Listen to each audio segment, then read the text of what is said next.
beautiful restoration. That's great. A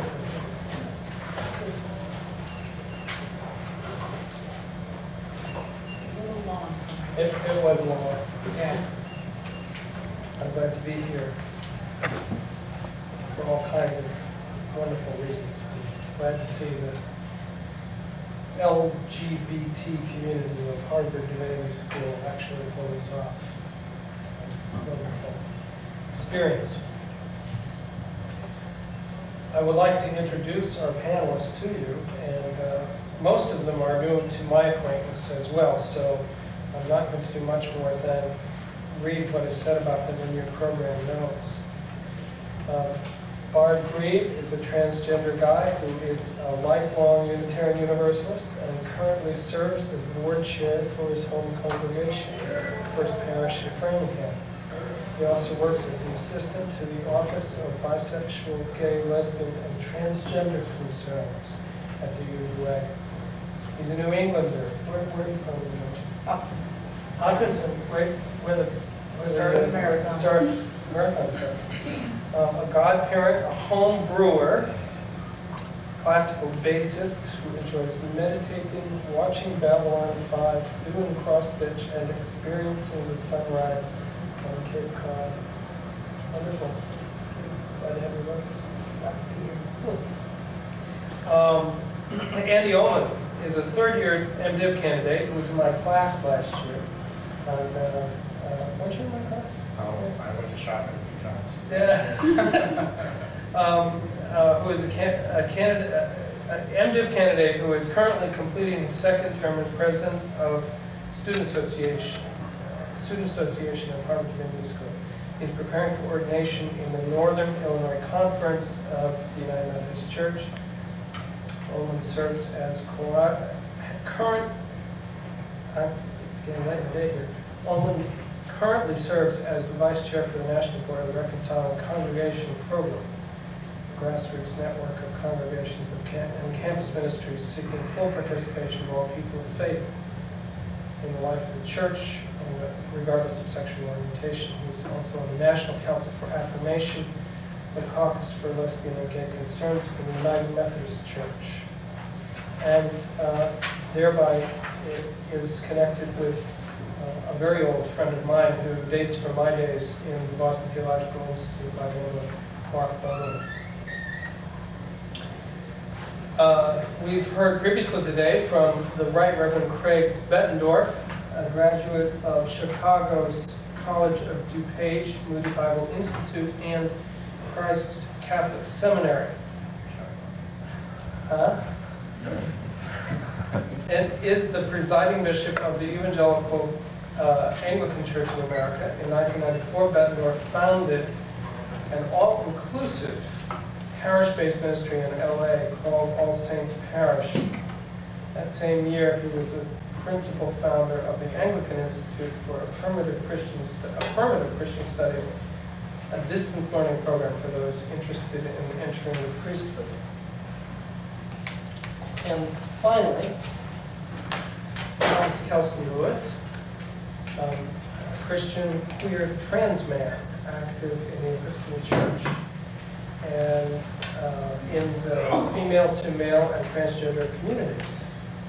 A published poet, a leathersmith, calligrapher, and musician, and currently employed doing administrative support of a local biotech firm. He's led workshops on transgender spirituality and faith issues for female to males. He's a member of the nascent prayer group for trans people and their allies in the Boston area. I'd like to open by saying the title of this workshop is How My Tradition Deals with Me. It strikes me that as I looked at the description, it might more aptly be described as how I deal with my tradition. And in that note, I did want to say a little bit about me and myself here, so you just have a picture for that. I began life as a Presbyterian. I was subsequently I subsequently changed my denominational affiliation to the United Church of Christ. I was enabled in that task by the Church of the Covenant downtown, which is a church of both denominations. So I could do a rare thing, which was to change my denomination without changing my parish, which was wonderful.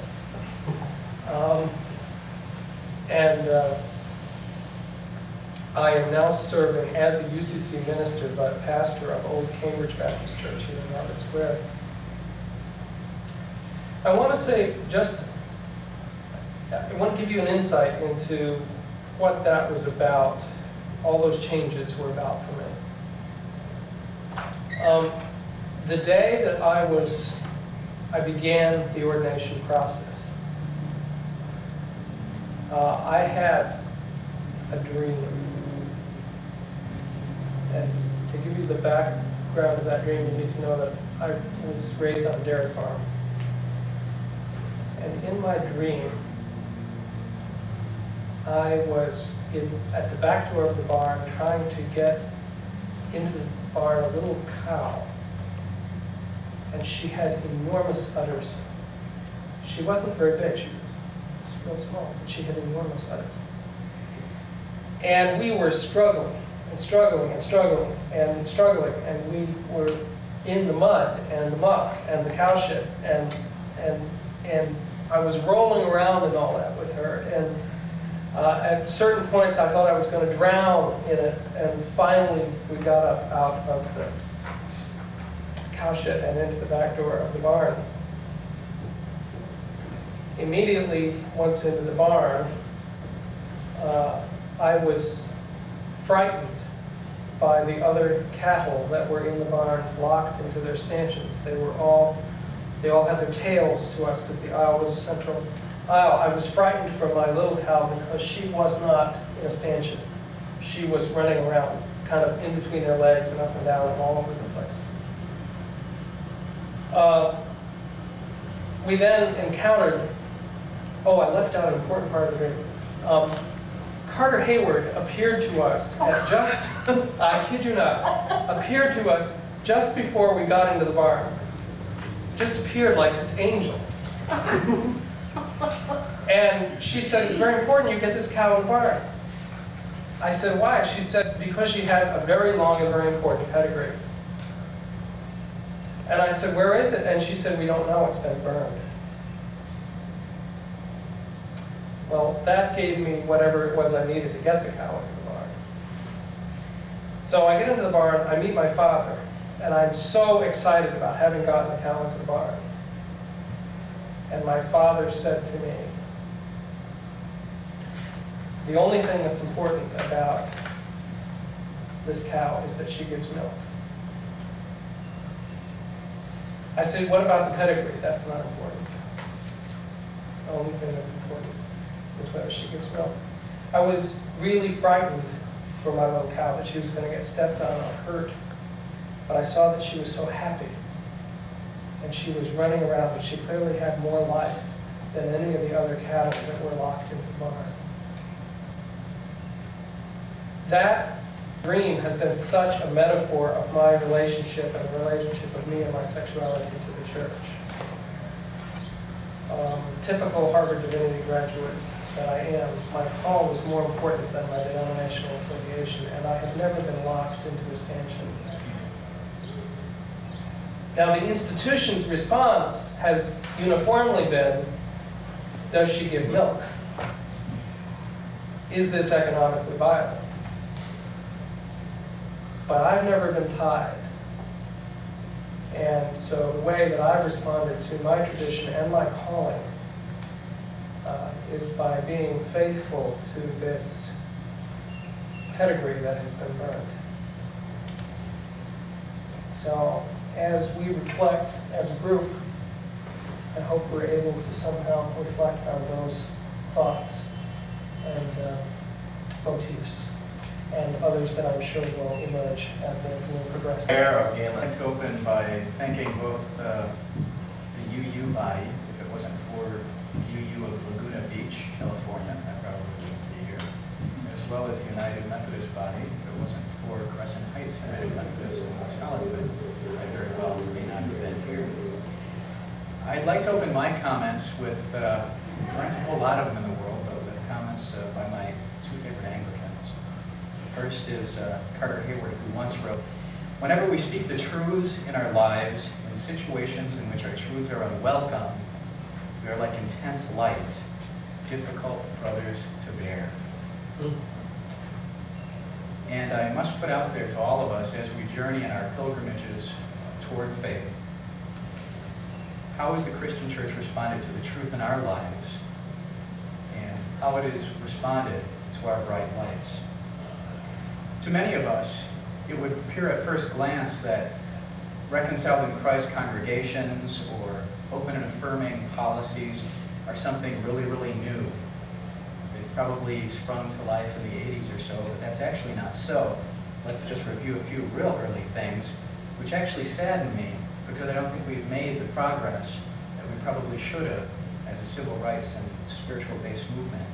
In 1958, the British Quakers presented a report on human sexuality called the Wolfton Report, in which they compared gay and lesbian people at that time to people who are left-handed, who are basically shunned by society, asked to change, but intrinsically who are good. That was the year before I was born. In 1964, San Francisco's Mattachine Society, desiring to give back a little modicum of spirituality to its members, met with liberal-minded ministers and developed something called the CRH, which was the Council on Religion and the Homosexual. And CRH has a very interesting history, but for the most part, that was a very grassroots movement that influenced all of the liberal churches. And of course, a little bit into my ballpark, way back when, there was a gentleman by the name of Robert Clements, who was the first clergy person in history to march in the first ever gay rights liberation march back in New York City. He also opened a parish in New York that on opening day had 3,000 attendees. Can you imagine that? Called the Church of the Beloved Disciple. He was basically the voice of queer understanding in Greenwich Village back in the 60s, as Troy Perry was in Los Angeles in the early 70s. During our last national convention, which is our first national convention, we were blessed enough to have Robert Clement join us as our keynote speaker. He's an aging churchman of about 73. And when he was asked why his church in his day chose to isolate itself rather than to embrace inclusivity, he was a little bit peeved by it. He turned a little red. And he said, "We only segregate so we can pause to integrate." He went on by saying that our dream is that one day no segregation of any kind will occur, which is really where we're all picking up here today. How do we rebuild the mousetrap? The mousetrap is a good thing, but how do we make small tweaks in it that will allow it to be more open and more inclusive? I would like to close my comments with a comment or a quote by my second favorite Anglican, which is the presiding bishop of the Church of Scotland. "All authoritarian versions of Christianity have created refugees who have been wounded and excluded, wondering if there is any longer a place for them in official Christianity. Refugees, wounded, and excluded." It's pretty amazing when you're talking about something that's supposed to be based on love.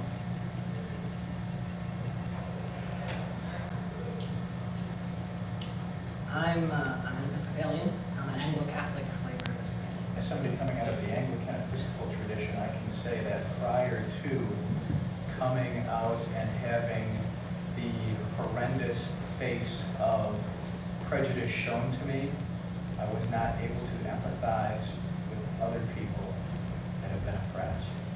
I can say today, after being out for 12 years, that I'm at least partially the way there, and I'm certainly open to the struggles of all people. I live in a city in which being Caucasian is not at all a benefit. Los Angeles is a city of the future. You'll see as many people that speak Tagalog on the street as you do English. You'll see as many Salvadorians as you will Polish or Germans. And it's a beautiful place to live once you've been able to integrate your own spirituality that has been brought upon you through oppression. It's just amazing. It's the Christian reality at work. I'd like to answer that. The whole thing is forced me to have an undeniable thing to cling to, that I was always ready to say no to myself before letting anything else, just have a say. And I've gotten this place of saying, I'm not going to say no to myself. I'll wait till somebody else says. Nobody ever said no. That's scary. That's very frightening. And it's a really great price. It's being willing to give everything up. I had no idea if my parents would speak to me, if my brother and sister-in-law would, as many people have to other transsexuals, deny me the ability to even see my nephew and niece. I had no idea, and you have to do it anyway. And another thing is just the courage that comes from that. The most frightening thing I've had to do in church was I was at a parish, and it was kind of a gay ghetto parish. There were rainbows all over the place. This gay parish down in Rhode Island. Very welcoming. I went up to the altar, said, "Sister, the body of Christ." And I had at that moment to say no, brother, and it was changed. And that is scary. But that the church can change in that moment was amazing.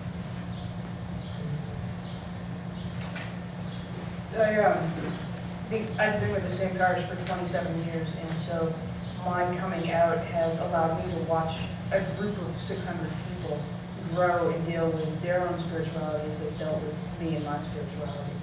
And my queerness has allowed me to look at the world not in a dichotomized system, but more of a blurred, rounded type of sense, which helps a lot as I get older and understand the way we are in the world. Watching my congregation struggle through their acceptance and the different stages they've gone through has given me faith in people and in the relationships that people have with one another.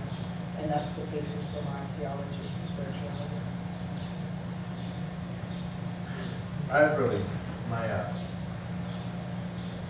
Being queer has really caused me to consider social justice issues in ways that I might not have otherwise. So at one level, I feel blessed because I'm not sure if I would have come around on a bunch of other issues. I can't really speculate too much because who knows, maybe I would have been there all along. As far as my spiritual development, though, it has been very much lacking. There are great moments in which I just don't feel like there is enough integrity left in any of the institutions for me to really go and worship there. And so I become more and more disenchanted with the whole notion of worship or spiritual development or almost anything that has to do with that kind of corporate sense or corporate development. And that's a struggle that I have to deal with. I definitely go through cycles. There are moments in which I can definitely hook back in. But there are long periods of time in which I just, no, I can't do it anymore. I'm tired. Just going to church is more problematic than it is. I wonder to what extent, if we had this conversation about 10 years from now, I have a hard time playing games. I'm not a good liar. And one of the things that was difficult for me was really falling in love with someone who was another Jesuit and feeling called to active ministry. And at the same time wanting to put it together with a lover, and I was told by my Jesuit superior, you can't settle down. You can be promiscuous as you want to be, but you can't settle down. So listen to the catch-22 in that. And my refusal to play games became a real important aspect of my discernment that said, I resign, and I want to look at alternative structures of ministry. What is your quota or quotient for gameplay? Because it's a really certain thing. Now, what is your quotient in terms of lying? I know we have this MCC in St. Louis is in St. John's United Methodist, and the pastor there is gay as can be, and the bishop's spouse left, her spouse left for another man, and so basically she's had to deal with that, and she knows he's gay, everyone knows he's gay, but of course we're not going to ask. And there's a certain sort of game playing that's, you know, I wonder how much it would take as part of your spirituality and toll upon yourself. I think my own sense is that everyone has his or her own toxicity level, as Rick Spalding put it so eloquently this morning. Everybody's answer to that is very different. And I wanted briefly to respond to your question as well, and then I think we do need to go unless you want to go for 5 or 10 minutes more? Yes. Yes? Okay. There's nothing in here. Okay, all right. For me, my response to your question was similar to what Andy and some of the others have said, is that it brought me as a white male into recognizing some commonalities with people that I otherwise wouldn't have even considered as part of my life and part of my common experience. Further, it pushed me to understand I think what is theologically and sociologically known as the concept of marginality. I started looking at the Hebrew prophets in particular, and looking at how everybody who, in biblical tradition, everybody who had anything really important to say was somehow had been pushed to the edge of the community. And there was a reciprocal relationship between the fact that that person was at the edge and what he or she had to say. I couldn't say that it was being pushed to the edge that made them say that, although in some cases it probably was. But similarly, I couldn't say that it didn't have to do with what they were saying that also pushed them to the edge. But it is significant to me that in the Bible, those people who toted the party line merit very few lines. Those people who push against the grain get some of the biggest books in the Bible. And that was a source of inspiration to me. I really began to understand that it was their on the edgeness that really contributed to what they had to say. Other thoughts? I was just talking with a friend of mine this morning who's a Lutheran minister, who's seminarian, who's here. I've been talking with the seminarian and with my friend who's the pastor at this church in Ulman, and we were talking about the ordination process in the Lutheran church. And it's very much this toxicity, lying, hypocrisy that goes on in the ordination process, where essentially everyone is essentially instructed to lie. Not only is it tacitly implied that you need to lie in order to get through the process, but they've actually been told, well, just lie, and that will get you through the process. And this is not only true for queer people, it's also true for heterosexual people who are having sexual relations outside of a monogamous marriage. And to say, yes, I'll live within the whatever the hell it's called, and I will abide by these rules, and I will live in celibacy and singleness and fidelity in marriage. And regardless of whether or not you intend to do that, you are truly instructed to lie. And so there's a nod given to behavior which is in theory sinful, and encouragement to commit activities which are generally accepted to be sinful. And there's a hypocrisy there that which belies not only the screwed outness of how we think about sex, but the enormous gap between church, between the institutional church, the people in the institutional church, and the congregations. Because I think the idea that lies behind this hypocrisy is we know better. We know that our sexual lives are private, and not really subject to divine judgment. We know better, but our congregations don't. And so we can't have this conversation out in the open because it will frighten our congregations and they won't be able to handle it and they'll fire us all. So we'll lie amongst ourselves, and there's a conspiratorial sort of thing that happens there. And I don't really have a point except to say that it's deeply disturbing. Deeply disturbing that there's a kind of, that there's really a kind of conspiracy of sorts. I have a kind of dream sometimes that I find myself phrasing, we are fruits, you should know us.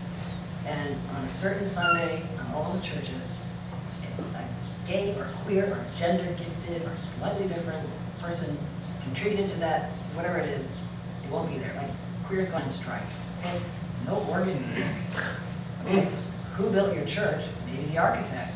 Oh, sorry, I have to be out in the street today. If it's right to, in the Book of Common Prayer, parts of those were written by gay guys. And just have just big gaps, big dropouts. You know? It's not going to happen, but you know, Good fantasy. I know. Great fantasy. You get They're gonna shut down the Roman Catholic Church, be no clergy. Bust out I can't speak windows. for them. I think, it's going to sound to you as though I'm arguing for the institution. And I surely... I'm in favor of institution and in Well, favor of honest I institution. understand that. I surely don't want to be perceived in that light. But to be devil's advocate to what you have just said, I do want to say this. The question that each of us must face, I think, pretty much on an individual basis, is what is most important in my life, my ministry?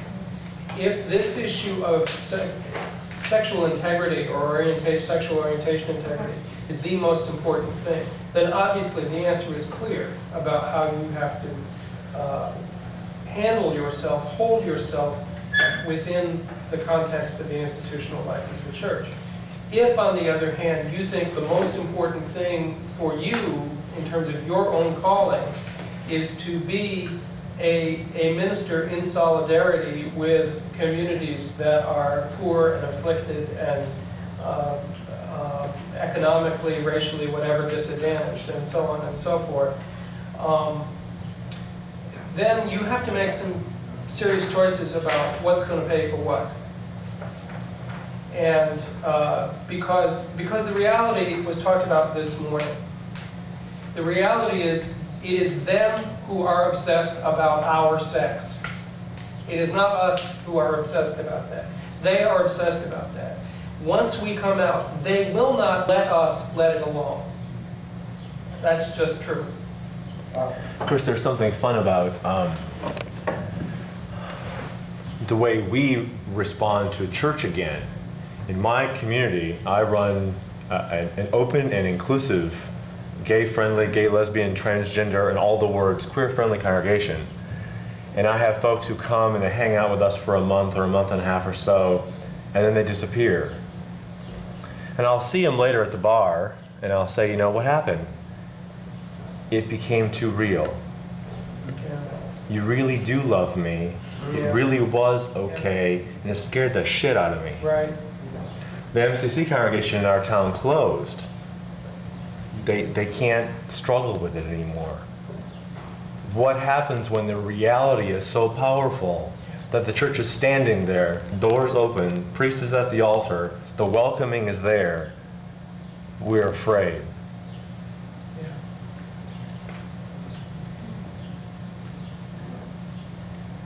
I have always said that one of the things that is most unnerving about the particular kind of oppression that sexual minority people feel